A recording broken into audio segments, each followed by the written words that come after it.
Muito bom dia. Que o Senhor esteja com você nesta manhã e as suas graças e misericórdias estejam sendo derramadas sobre a sua vida. Nós estamos meditando em alguns versículos do Salmo 119. E hoje eu gostaria de dar uma olhada no versículo de número 92. 92. Esse versículo diz assim, versículo 92 do Salmo 119. Se a tua lei não tivesse sido o meu prazer, há muito eu teria perecido na minha angústia. Há algumas outras traduções, em vez de angústia, diz aflição. Ele diz que se não fosse a lei de Deus e o prazer que ela nos dá ao meditarmos, estudarmos e decorarmos ela, se não fosse esse prazer, há muito tempo, as aflições e a angústia do salmista já teria feito afundar. Quando eu estava lendo esse versículo, a palavra que me veio à mente foi a palavra resiliência. Nesses tempos de pandemia, pessoas não somente estão adoecendo pelo vírus, mas elas estão também adoecendo pelos efeitos psicológicos desta histeria coletiva. Pessoas estão adoecendo porque não podem sair de casa, estão adoecendo porque estão assistindo notícias demais. E uma palavra que me tem vindo à mente, por causa de algumas coisas que eu tenho lido, é a palavra resiliência. Na verdade, um amigo me mandou um artigo falando sobre resiliência. Resiliência é uma palavra que vem da física, que descreve que certos materiais eles são mais resistentes do que outros. É um sinônimo para resistência. Porque alguns materiais conseguem resistir a certas temperaturas e a certos impactos. Esses materiais têm mais resiliência, mais resistência do que outros.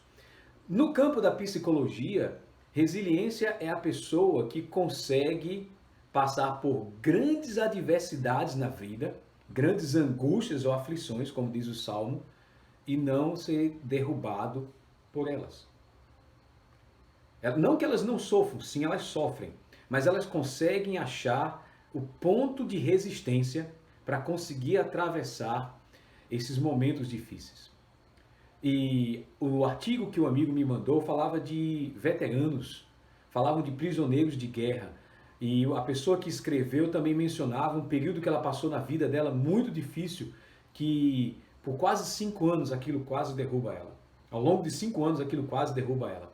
No final do artigo, ele fala, depois de pesquisar, quais são as coisas que tornam pessoas resilientes.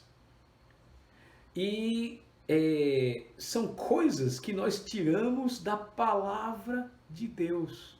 Né? Veja que coisa interessante. Esse é um artigo que está no New York Times. E me parece que não é um artigo religioso, está falando do lado psicológico do ser humano. E ele diz que as coisas que nos dão resiliência, ou que tornam essas pessoas resilientes são, primeira coisa, elas têm uma perspectiva realista da vida. Elas percebem que existe um mal acontecendo, mas elas procuram ver o que é que podem aprender de bom naqueles problemas. Pessoas resilientes, diz o artigo, eu estou olhando aqui no computador, diz o artigo, são pessoas que têm um compasso, uma bússola moral. Elas têm uma bússola moral que orienta a vida delas sobre o que é certo e errado.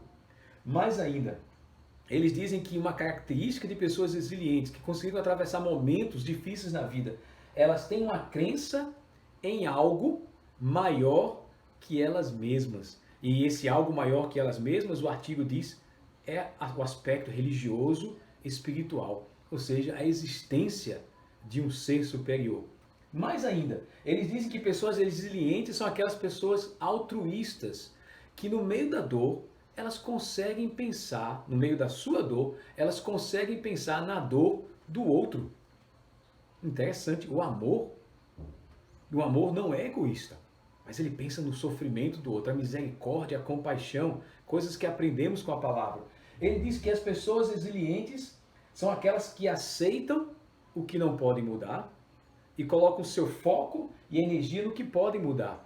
É interessante que o homem e a mulher religiosa, ela aceita as coisas de Deus, as coisas que ela não pode mudar, estão determinadas pelo Criador, e aquelas que ela tem uma amplitude de mudança, ela vai lá e tenta fazer o seu melhor. É interessante como esse artigo fala mais ainda. Ele diz que pessoas resilientes, elas têm uma missão, um sentido, um propósito na vida. O cristão tem um propósito na vida, amar a Deus e amar ao próximo, compartilhar as boas novas. E por último, assim, parece que o artigo foi escrito do ponto de vista cristão. Ele diz uma das características de pessoas resilientes, elas têm um sistema de apoio que as sustenta e ela também apoia os outros, que nós chamamos de igreja. Não é interessante? O Salmo 119 diz, versículo 92, se a tua lei não tivesse sido meu prazer, me orientando, me ensinando, me apoiando, me edificando, há muito eu teria perecido na minha angústia. A lei de Deus, a sua palavra, nos ensina resiliência. No mundo passareis por aflições, mas tende bom ânimo, coragem. Eu venci o mundo. Deus nos abençoe nesses períodos, nesses tempos difíceis.